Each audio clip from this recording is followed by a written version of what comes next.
The following program is a presentation of the Interfaith Broadcasting Commission and the National Council of Churches. The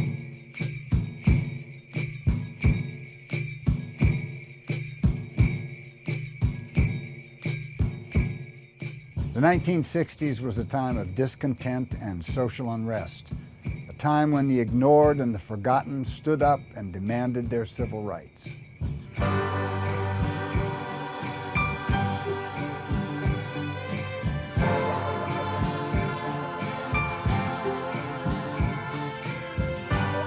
For Native Americans, the awakening was 500 years in coming.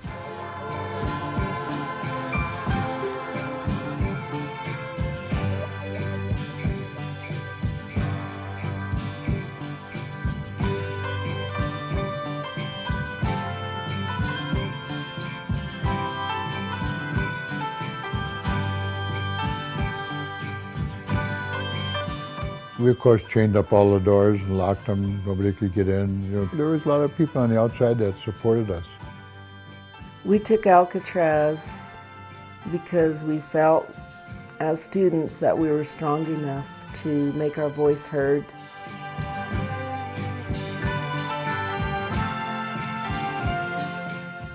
The 60s was an exciting time because the change is really taking place in the whole United States with the civil rights movement. Then Indians became empowered by the war and poverty programs. New leadership was emerging from the communities. I feel like I'm a product of that.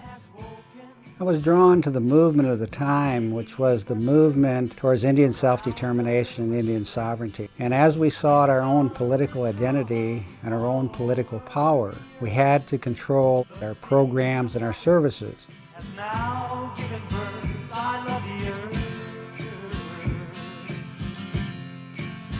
I love the sky.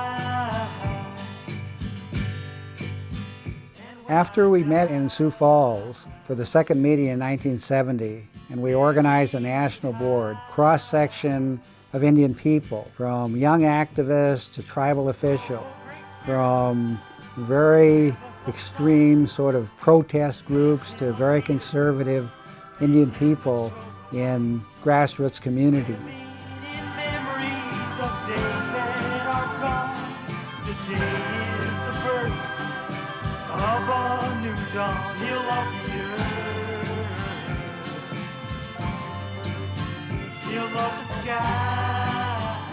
When looking specifically at Native civil rights, there are many stories of unjust incidents. For the Minnesota Dakota, one story predominates. In 1862, when part of the nation was preoccupied by civil war, the struggle for civil rights is frozen in this photograph. The largest mask hanging in the history of the United States. And then when we talk about the history of what happened from that time to the present, it's a tremendous history, and it's a lot of emotions, a lot of feelings, go very, very deep with our people, with me. My Dakota ancestors were living a very natural life in which everything was related. The land provided them their food, their shelter, their religion, their very way of life. That natural life was coming in conflict with the colonial civil society where power was dominant and everything was separate. For quite a few years before 1862, there had been tensions building up in the community on the Dakota side particularly. The Dakota had given up a lot of land and had been pushed by the settlers to a narrow strip of land along the Minnesota River. They agreed to deliver annuities and provisions as a part of the treaty. But there was a civil war on, and delivery of goods and annuities to a small tribe got very low priority. Our people are starving, our children, our elders. The cornfields failed the last year of '61. They didn't have any corn to eat. Finally, the young warriors in their society got together and say, look, we have to do something like this. Let's go to war. August 17th, 1862. War breaks out between the Dakota and the United States. From southern Minnesota, the Dakota rose up. The war lasted several weeks, and the Dakota, overwhelmed, had no choice but to surrender. Records show more than 500 soldiers, settlers, women, and children died, but with no concise account for the number of dead Dakota. It was the largest kangaroo court. Some of them only took a few minutes. All of the men were found guilty to hang by the neck until dead. The military didn't view the Dakota as a sovereign people fighting a war, and instead they were viewing them simply as individuals out killing and robbing. And I think it was an important element in Lincoln's decision that he had to execute some significant number of individuals in order to show that there were consequences for what had happened in the war. Lincoln pardoned all but 39, and eventually there was one that they let go at the last minute. On that fateful day, the prisoners were led out of the prison. They were shackled, chained together, and had hoods. Dakota women began wailing and weeping. One of the prisoners, hearing them, in a loud voice said, "Mitakuepi namach umpo." Hear me, my people. Today is not a day of defeat. It is indeed a day of victory. For we have made a peace with our Creator and now go to be with Him forever. So remember this day to tell our children so they can tell their children that we are honorable men who die for a noble cause. Do not mourn for us, rejoice with us. It's a good day to die. And then he began lifting up his voice and began singing.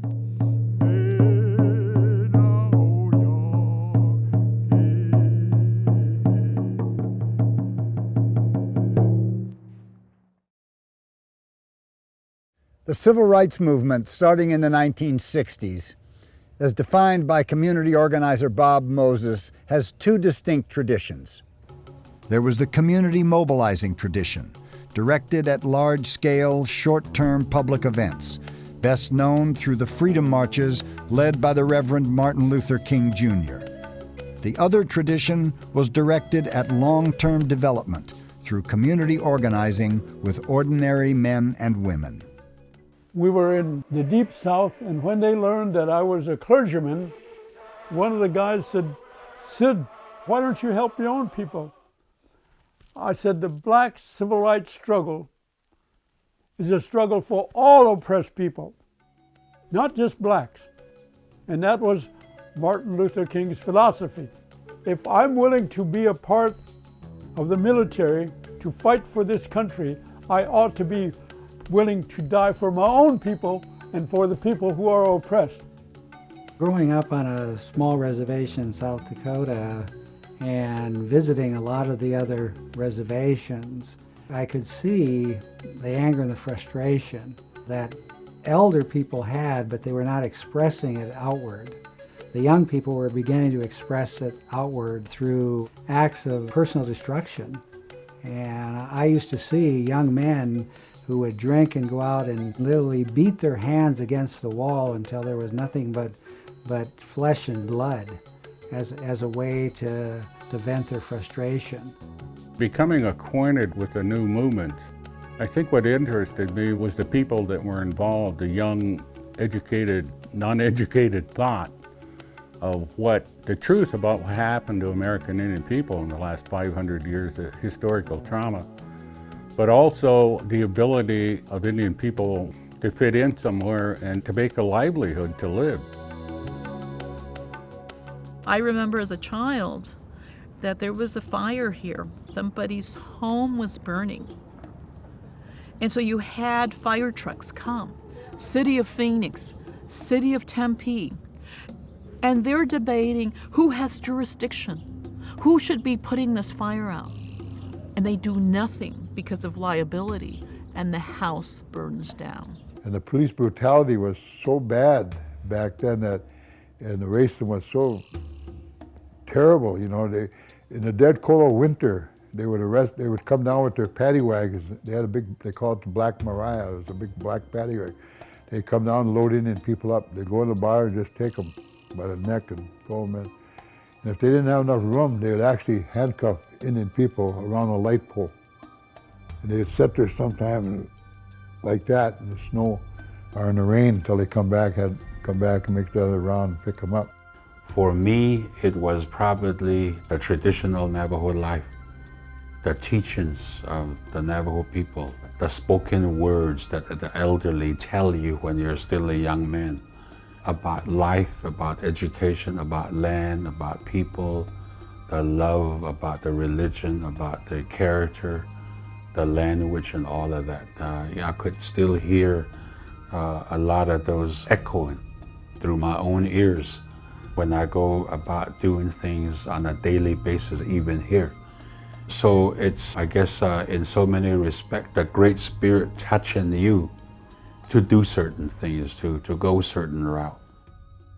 I joined with a group of young activists all over the country who went about challenging institutions, occupying buildings symbolically as a way to say we're taking back our land. I have a dream.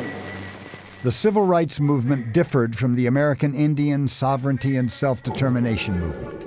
Civil rights focused on eliminating segregation and supporting integration, while sovereignty was about reversing forced assimilation and protecting the tribal homelands.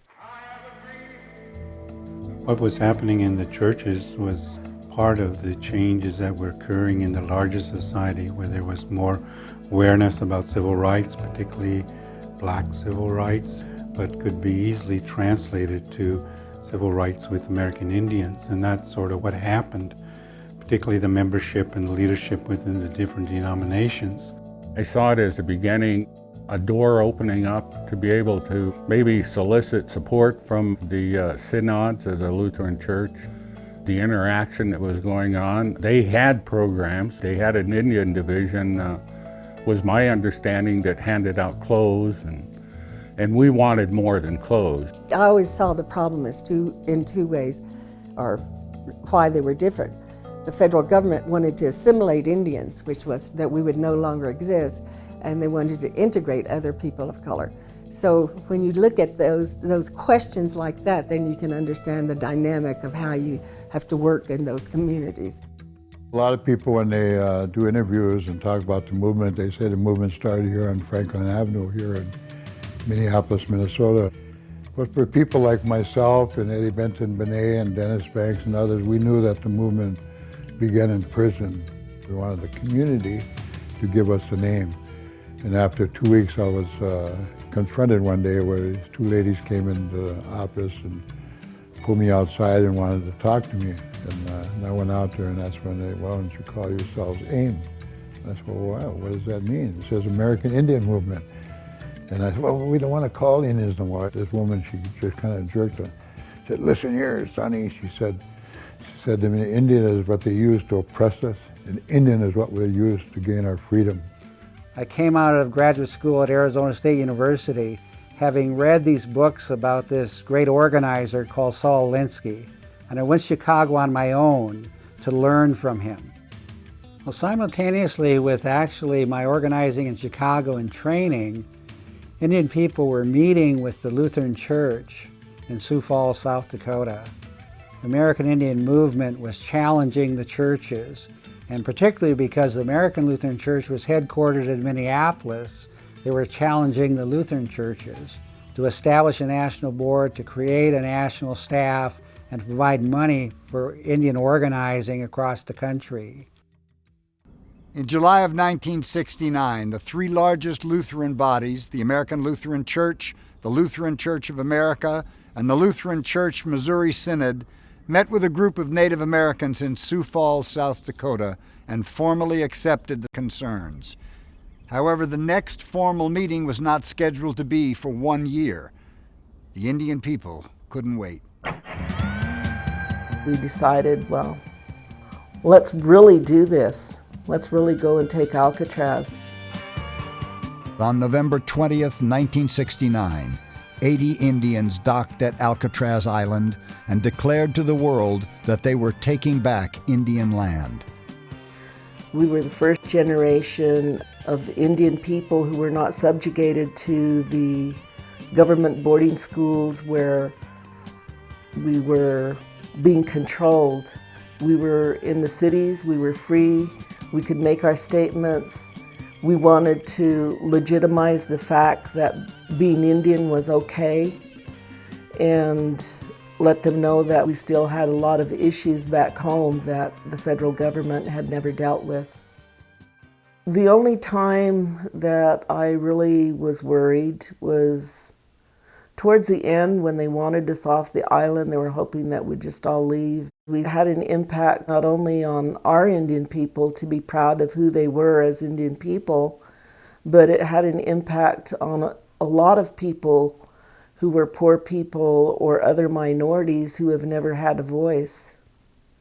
Although the occupation lasted 19 months, it would be the first of many to receive national and international media attention. With the demonstrations, this was something that the Southwestern Indian Development did do. We were really focused on our issues. We weren't focused on larger issues, but in fact really didn't see what was happening except maybe going to a conference and hearing about it. But the driving force here was the community getting organized and going down and meeting and demonstrating to show what our positions were, what our concerns were. The movement took hold. A lot of people became proud to be Indian again. They were lifted, they were, I hate to use that word, overused word, empowered.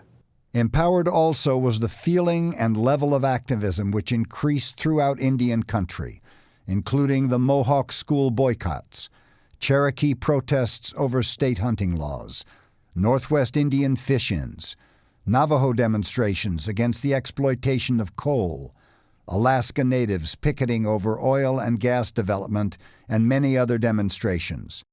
I was asked to go to this meeting in Sioux Falls, South Dakota in 1970, which largely the American Indian movement was organizing in their challenging of the Lutheran churches. So I brought with me an organized constituencies of Dakota people. So if you could organize the churches, you can organize millions of people behind injustice, behind eradicating poverty, behind the issues that you were developing within your community. I guess that's what struck home, and one of the reasons that Americans for Indian Opportunity spend so much time is a level of ignorance by the general public about Native Americans and tribes and tribal culture was just beyond. And then people of importance who were in decision-making positions were just heartbreaking. That here these people are making decisions in our behalf and they don't even know who we are, much less have any understanding about us. When I went to work for the National Indian Youth Council, I entered an organization whose composition of the organization were young Indian people, highly educated. I mean, four-year degrees, master's degrees, PhDs, lawyers and doctors. And there was me. We set up a very loose agenda, and I knew from my experience in black confrontations that if there's a really militant group, they're going to say, here come the white people again, setting our agenda and telling us what they have. So I was introducing the program as we went on, wondering, well, when are they coming up? Because the agenda wasn't that great. But finally, Dennis Banks and Clyde Belcourt came up, and they said that you people are always telling us what we want. If we're here to do it, we have to get together first and decide what we're going to say to you. And so we're going to have an Indian caucus, and I'm asking all the Indian people here to walk with us. And so out they walked, and these Lutheran structured people were always sitting there dumbfounded because, they were paying for this meeting, and these people were walking out and they wanted to set the agenda. And it was sort of comical, but it was frightening for a lot of people who had never been in that situation before. And they said, well, when will they come back? And I said, I don't know. They're going to determine that. And what will we be talking about? I don't know, I would say. And as a result, a national board was organized, and we put forward the challenges of a national staff position and millions of dollars to support Indian organizing and needs across the country. But since the church did not respond, AIM, in its protesting style, took over one of the dormitories and demanded that the national executives respond and approve the elected board before the dormitory would be released. We, of course, chained up all the doors and locked them. Nobody could get in. There was a lot of people on the outside that supported us. So we told them right flat out that we were not going to leave there until the 3 presidents of those 3 Lutheran synods called and said that they would abide by those challenges. Lutheran churches had executives from throughout the country, even though not the top leaders, who were supporting this effort. We were also provided with an assurance that we did not have to be converting Indian people to Christianity. Working with groups in Denver and with National Indian Lutheran Board was to begin to see the phenomenal leadership of persons involved in the community, and not just to see the poverty, the difficulty of life. What NILB helped us to do was to see potential, to see people with phenomenal skills who wanted to give those skills to help the quality of life be increased for all that they had a chance to work with. One of the most influential men of the time was Eugene Crawford, the first American Indian hired as executive director of the National Indian Lutheran Board. His Dakota family had been exiled from Minnesota after the 1862 Dakota War. I was checking in and started to go down and to get rid of my luggage, and Gene jumped up and Russell Means was coming in to register at the hotel, and Gene just picked him up by the neck and kind of pushed him, pulled him around like this and said, "Darn you," he used a little stronger words, "Darn you, Russell," said, "we've been trying to help you and now I hear you're bad-mouthing me." And he said, "No, Gene, no, I didn't do that." So I was very impressed, I must say, because I was always a little intimidated by Russell myself. We used to have a lot of arguments with Gene, what we thought he should do, what programs should be funded, but he had his own way of doing things. We always compromised on the end. We just never got our way with him, and I think that's why we were effective, because we had people like him. In the beginning, we knew little or nothing about the Lutheran structure. And by the same token, the Lutheran structure knew nothing about the Indian world. So it's always been an ongoing priority with the National Indian Lutheran Board to develop bridges and understanding between the 2 worlds. City move. The clouds now hide the moon. Floyd Red Crow Westerman was also a Dakota exile from Minnesota, who became a musician, an activist, and a well-known Hollywood actor. He served the American Indian social justice movement through both his songs and political work. He is perhaps best remembered for his album, Custer Died for Your Sins, based on the book written by leading American Indian scholar Vine Deloria Jr. Custer died for your sins. I had the opportunity to meet Floyd for the first time when we did a concert together, and I believe it was in California. And I always was amazed with that really rich baritone voice of his and that really warm smile, but yet he commanded the stage because he owned it every time that he got out there. He was very wise. He went through a lot to do what he did as well. Anyone that was involved back then in the movement, whether it be in music or whatever, if you were singing out what was called back then protest songs, you didn't have it easy. Floyd was an example of someone that everything he said, whether it be in song or word, came right from the heart. You see the trail of shadows running.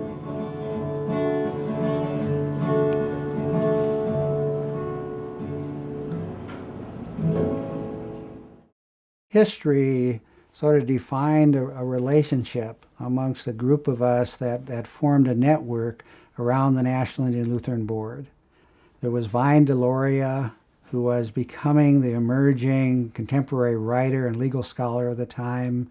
There was Floyd Westerman, who was the emerging Indian musician and actor.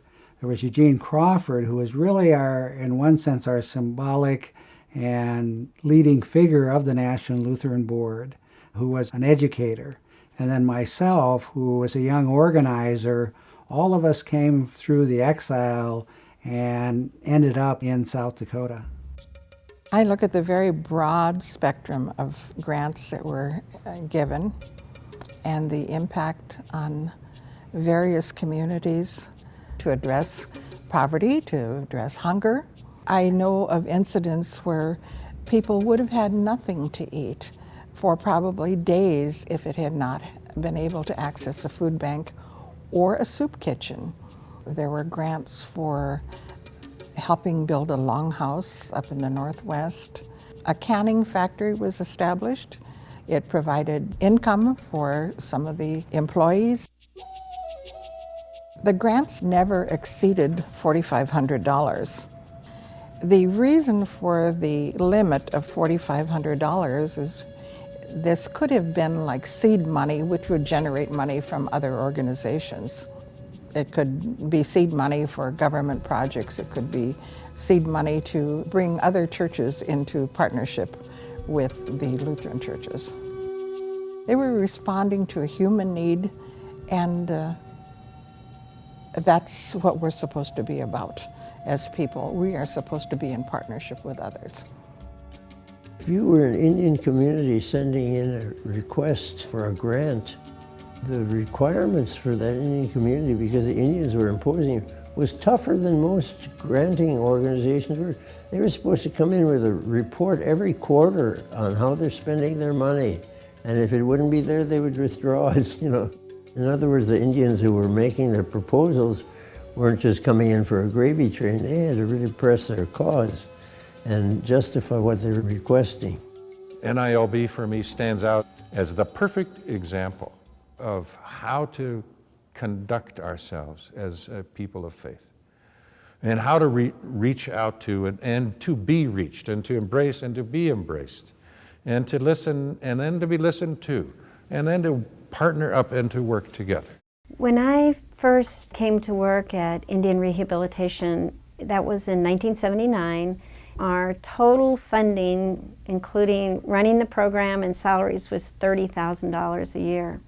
One of my first experiences was meeting Joel Schlachtenhofen with Lutheran Ministries, and they were helping us with some of the grassroots needs that we had. They were renovating our kitchen, and we got funding from the National Indian Lutheran Board. And they helped us get our program in compliance, you know, with health compliance and those kind of things. They also funded some of our needs around just supplying food for people on a daily basis, those that were homeless on the street, and also the men that were eating congregate meals in our program.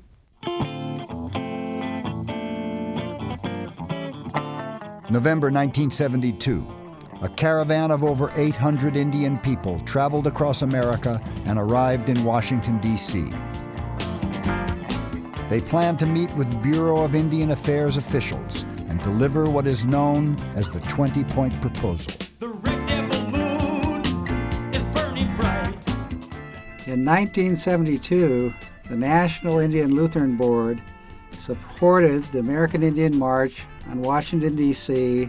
with transportation, food assistance, and housing the marchers in local churches all along the way.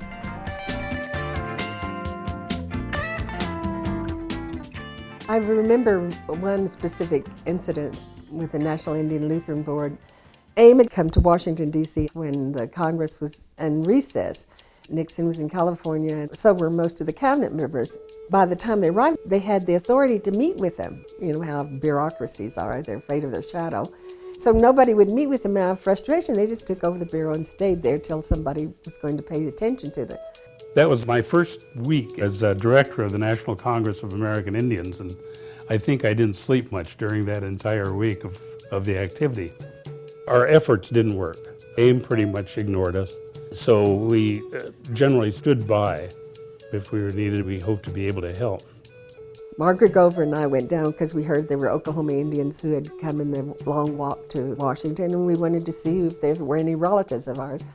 So we went down, and John Trudell saw us, and he said, "Oh, there's LaDonna and Margaret. Come on, come on in." Of course, they was just like the Red Sea had opened up and let us in. And the U.S. Marshals were going to attack the building with all these Indian people of all ages in there. And so I decided, well, at least one thing, I'm a senator's wife, I could stay in there. They wouldn't attack the building with me in there. So I started calling, and they said, "Well, now, who are y'all talking to?" And I said, "Tell them that you were ready to negotiate, and tell them that to set it up with their people in authority." And they did, and the people in authority said, "Well, we don't have the authority to negotiate," but they had the authority to attack them. I thought that was such a wild, crazy thing. In a movement, eventually nobody has control. If there's so many people involved, no one person can really decide what's going on, and people get frustrated and things begin to occur. The National Lutheran Board was one of the leaders in the aftermath of the occupation of the Bureau of Indian Affairs building in Washington, D.C., to organize a national network to create a national response focusing on the real issues facing Indian communities. When AIM and other Native people left Washington, D.C., the FBI classified AIM as an extremist organization and added the names of its leaders to a list of key extremists in the United States. One of the stories related to the movement of the times and the activism that were taking place is that the Justice Department, all the way from the FBI to the local police force, were assigning police officers to monitor and develop some type of a relationship with the Indian groups. In Phoenix, Arizona, where I was organizing with Southwestern Development, a police officer by the name of Rudy Santa Cruz was assigned to us. And even though we weren't the American Indian Movement in Phoenix, we were assigned a police officer. We established a good rapport with them, and in some ways, at least for me, it gave me some assurance that they were there and that they could document that we weren't doing anything out of sorts and that we were nonviolent protesters, demonstrators, and that we had legitimate issues. One day I asked Rudy, I said, "Rudy, where is the AIM caravan today?" He would leave and come back and say, "They're going down Highway 66 in an old beat-up truck with an Indian with a red headband and a cigarette in his mouth with a drum tied in the back of the truck." What else do you want to know? One region that was truly in need of help was the border area around Pine Ridge, South Dakota. Many Indian beatings and unsolved murders had occurred, and racial tensions were about to explode.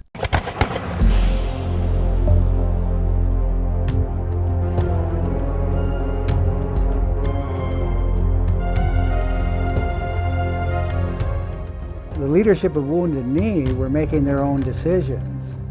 They were deciding what they wanted. But on the outside, the whole world was watching the 71-day takeover. And the federal government was trying to figure out, how do we respond to this without major violence further occurring, without hundreds of people being killed. Although the National Lutheran Board was not involved in the actual occupation of Wounded Knee, it monitored the siege with the National Council of Churches and worked to establish a national bail bond fund for possible arrests and trials. The advocacy issues that NILB got us into were complicated because you had to listen to, as pastors and congregations, the concerns and the fears of your members, but at the same time have a teaching task of helping them to understand that God is really calling us to what's good for all people, and therefore needing to look at the opposite side to say, is this what God is calling us to at this point in time? After the takeover of Wounded Knee, the leadership of AIM was so caught up in legal issues and court cases that they no longer could participate on the National Lutheran Board. The National Indian Lutheran Board continued to organize all over the country and on national issues, working with the other coalitions in Washington, D.C. and related to the tribal and urban communities.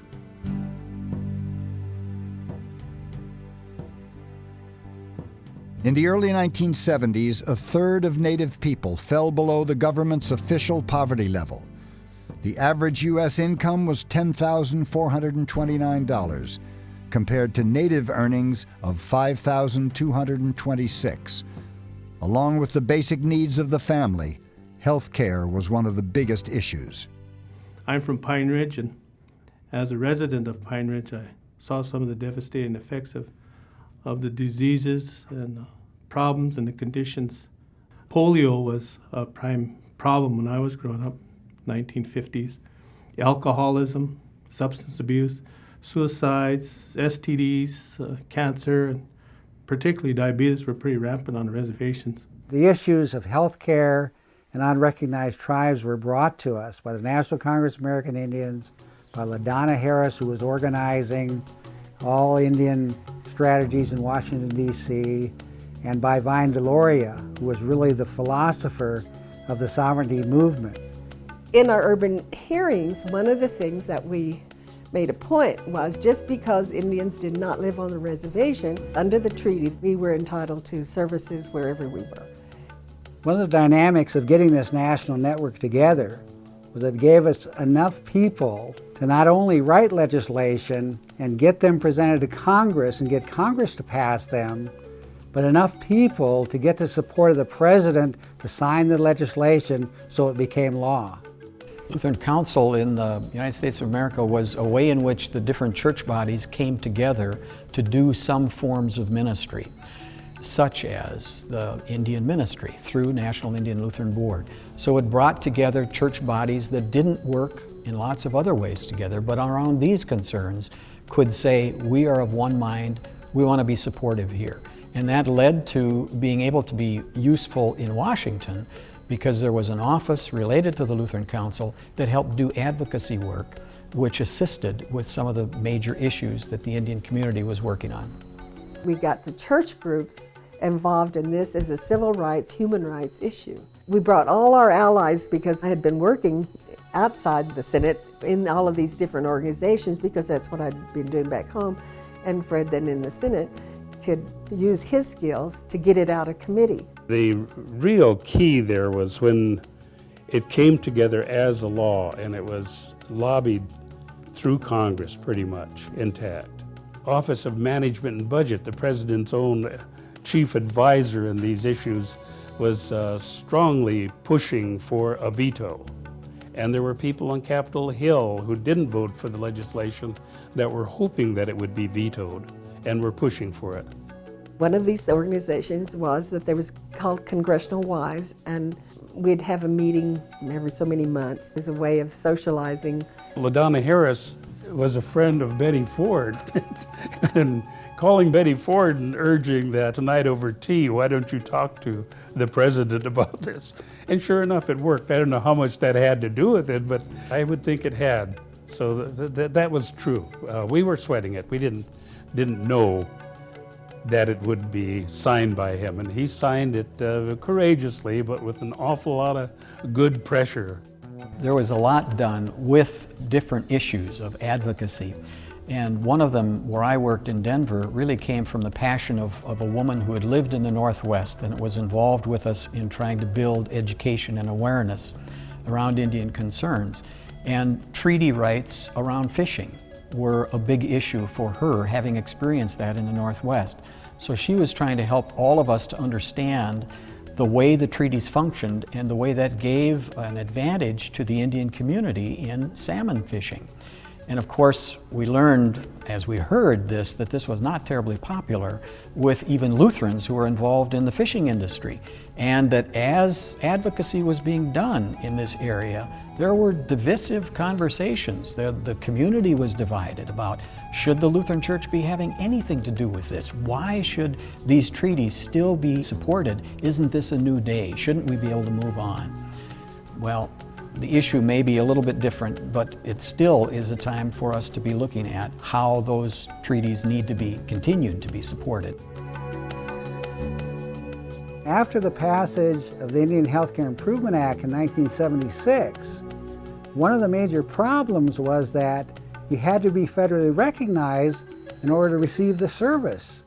And most Indian people in the United States were not federally recognized. So that's where we had to go next, to work with the unrecognized tribes. Due to lack of resources and difficult conditions on the reservations, most tribes did not have the capacity to fulfill the government's arduous procedures to regain recognition.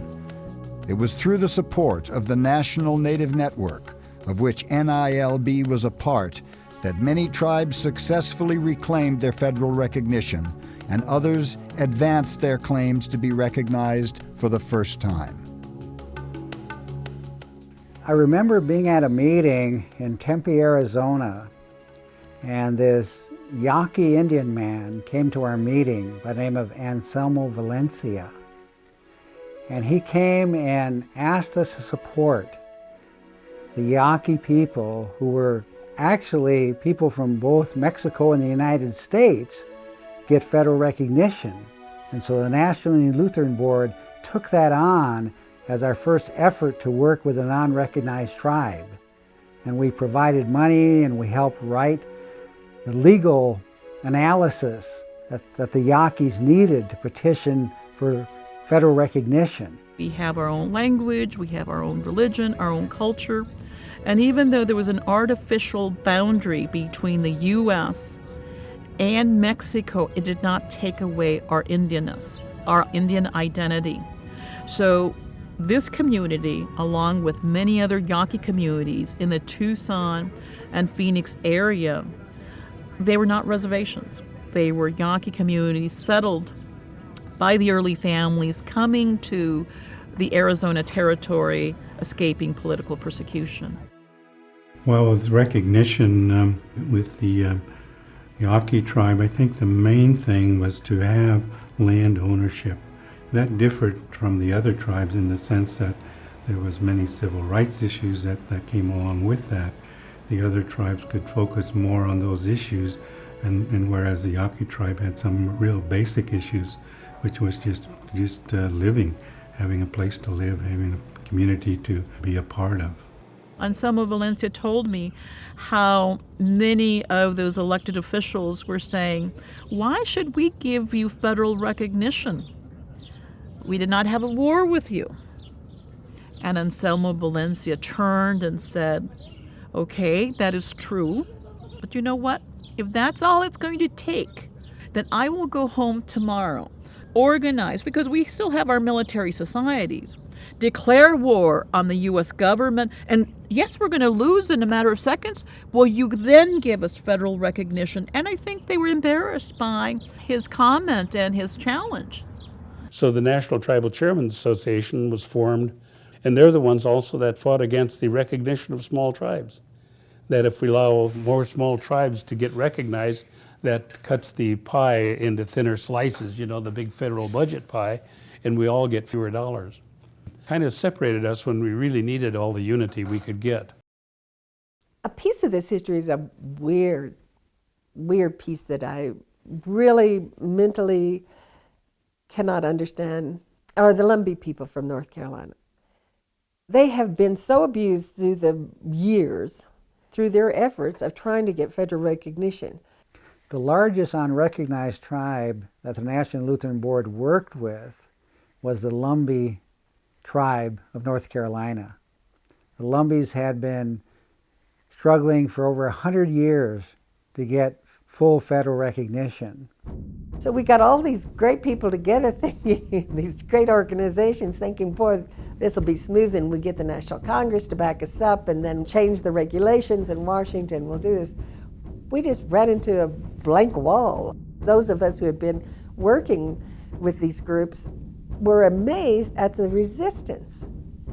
I saw it personally as a great political move of bringing more Indians to have more numbers, but some reason the National Congress turned it down.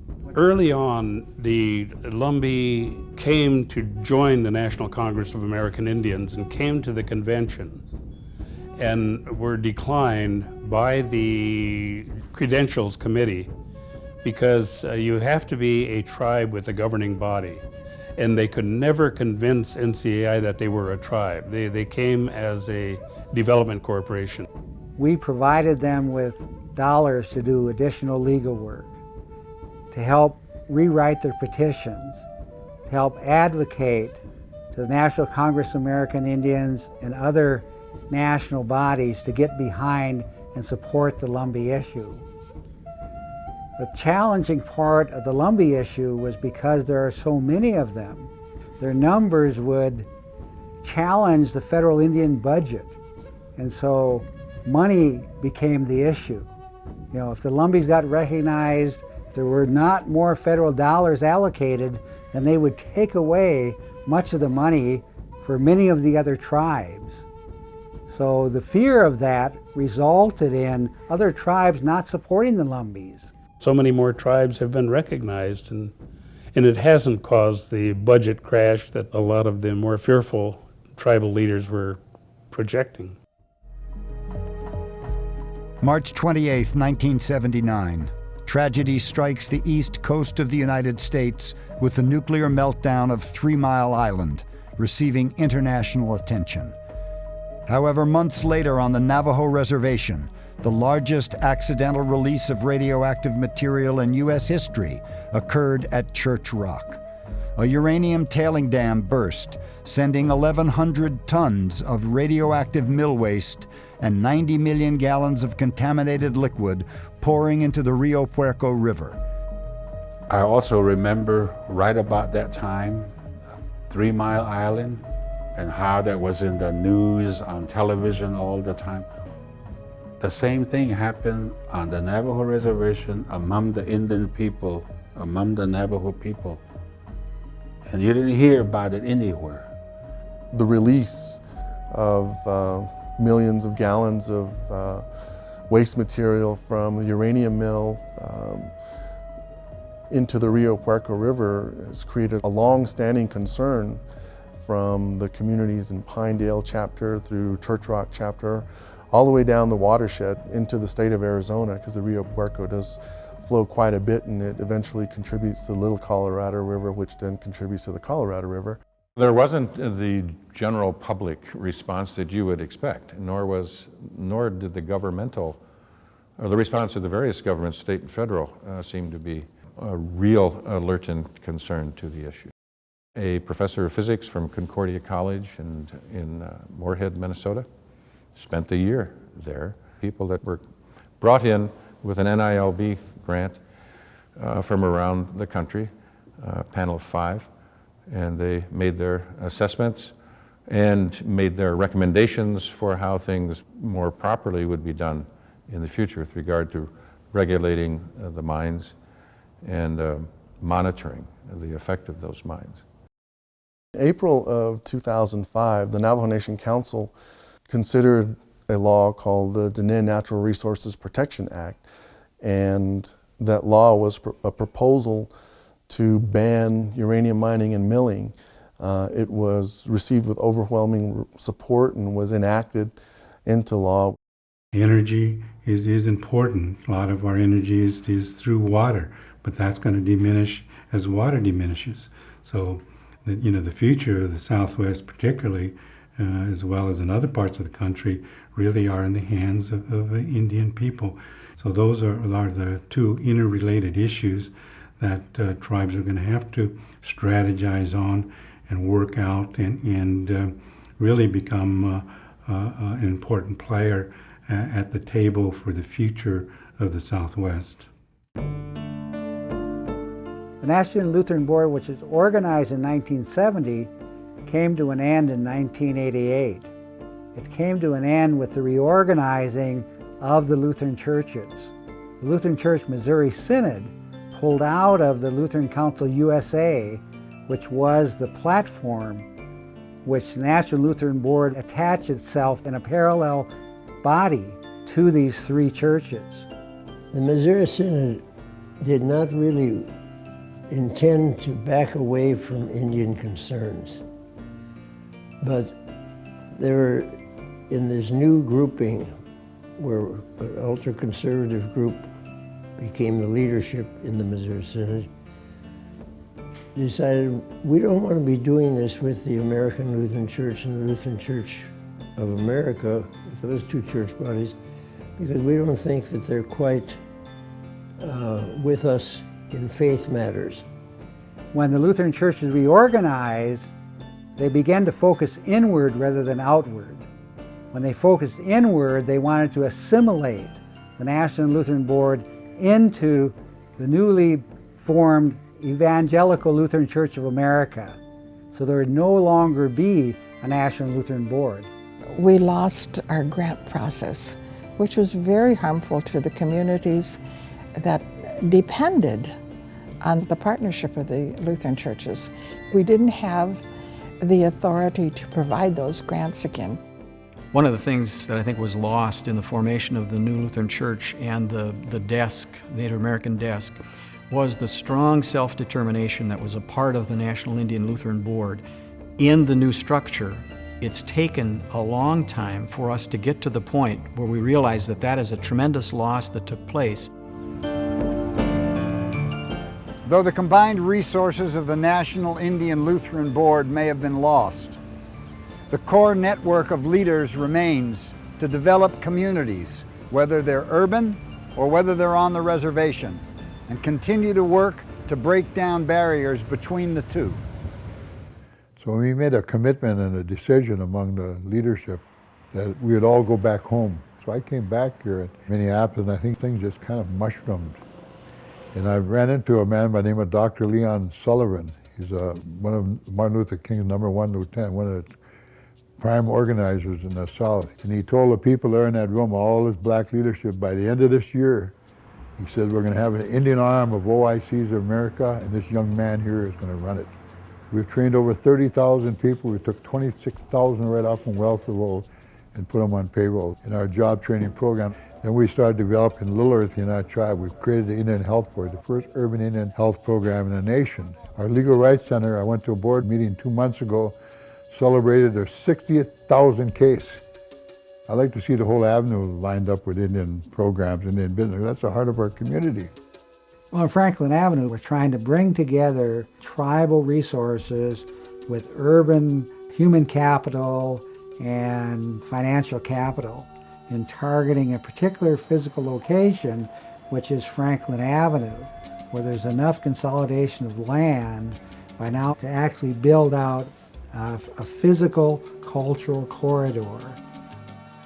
Along with Franklin Avenue, there are other projects developing across the country, one of which I've been working with is Native American Connections in Phoenix, Arizona. So now, 29 years later, we have 110 employees. We have about a $7 million operating budget. We serve about 75% Native people and 25% whoever touches our door. Now we own 15 sites around the valley. We have housing for seniors. We have housing for people with HIV and AIDS. We have housing for women coming out of domestic violence shelters where it's not safe for them to go back home and they need a helping hand to start again. We have a shelter called Pendleton Court that can just reach out its hand to women out on the streets. Maybe they're having addiction to meth or alcohol addiction and they're out on the streets with their children and they can come into Pendleton Court. I saw it growing from really a vision, a dream, to a place that needed a lot of work, to something that really was becoming very strong and had a great future, and that proved to be the case. I think the future is bright. The young people should that means the young people will be raised, get educated, they'll come back, they'll take us. That's the duty of the young people. All of the colonial countries now, their people are coming back from their colonial countries and coming into their countries, so that it's a whole new world. How do we coexist in this world and be able to maintain our cultural and political autonomy? How do we maintain our indigeneity, we call it? Well, we live increasingly within a global environment where more people with differences are coming into interaction with each other. And so we can either become more at odds with each other, or we find the area where we are one with each other and break down the barriers of separation globally as well as locally. Kota oyate ki ha Trokata kya maunipikte yushkia wash agya maunikte.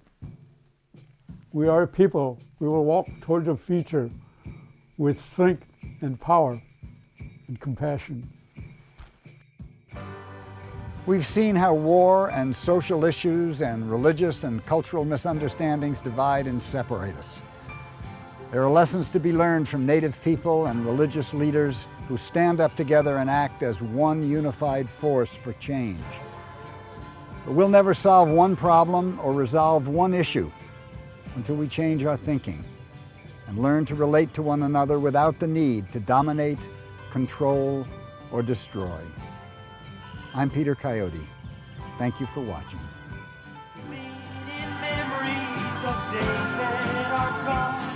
Today is the birth of a new dawn. He'll love the earth.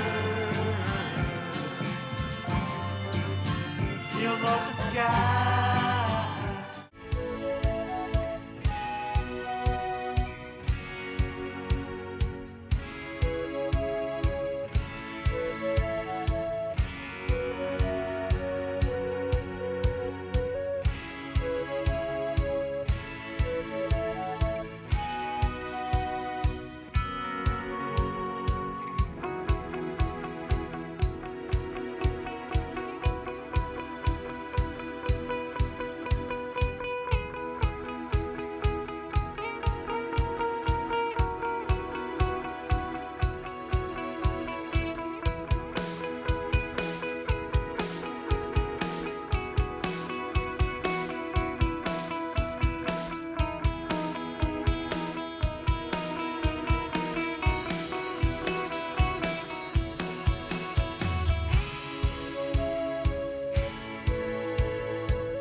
The preceding program was a production of the Evangelical Lutheran Church in America.